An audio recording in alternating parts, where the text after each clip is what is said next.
பாமக தலைவராக மீண்டும் தொடர்வேன் என்று அன்புமணி ராமதாஸ் நேற்று இரவு அறிக்கை வெளியிட்ட நிலையில் அவரது ஆதரவாளர்கள் திண்டிவனத்தில் பட்டாசு வெடித்தும் இனிப்பு வழங்கியும் கொண்டாடி வருகின்றனர். இதுகுறித்த விவரங்களோடு இணைகிறார் எமது செய்தியாளர் கலிப்துல்லா. விவரங்களை வழங்கலாம். வணக்கம். விழுப்புரம் மாவட்டம் தைலாபுரம் தோட்டத்தில் பாமக நிறுவனர் டாக்டர் ராமதாஸ் கடந்த சில தினங்களுக்கு முன்பு பாமக நிறுவனர் மற்றும் தலைவராக நானே செயல்படுவேன் என செயல் தலைவராக அன்புமணி செயல்படுவார் என பரபரப்பாக பேசியிருந்தார். இந்த நிலையில் டாக்டர் ராமதாஸை சமாதானப்படுத்துவதற்காக கடந்த 3 தினங்களாக பாமக முக்கிய நிர்வாகிகள், டாக்டர் ராமதாஸின் மகள்கள் மற்றும் குடும்பத்தினர் டாக்டர் ராமதாஸை சந்தித்து ஆலோசனையில் ஈடுபட்டனர். நேற்று சுமார் 4 மணி நேரமாக டாக்டர் ராமதாஸிடம் ஜி.கே. மணி ஆலோசனை மேற்கொண்டார். அப்போது அவர் சமூக முடிவு எடுக்கப்பட்டுள்ளதாக தெரிவித்தார். இந்த நிலையில் நேற்று இரவு பாமக தலைவர் அன்புமணி அறிக்கை வெளியிட்டுள்ளார்.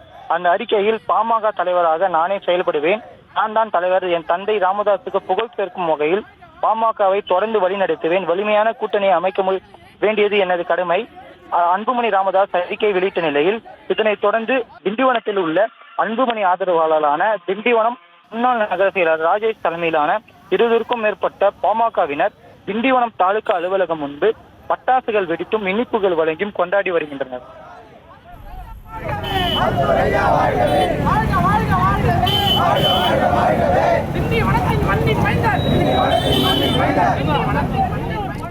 விவரங்களுக்கு நன்றி கலிப்துல்லா.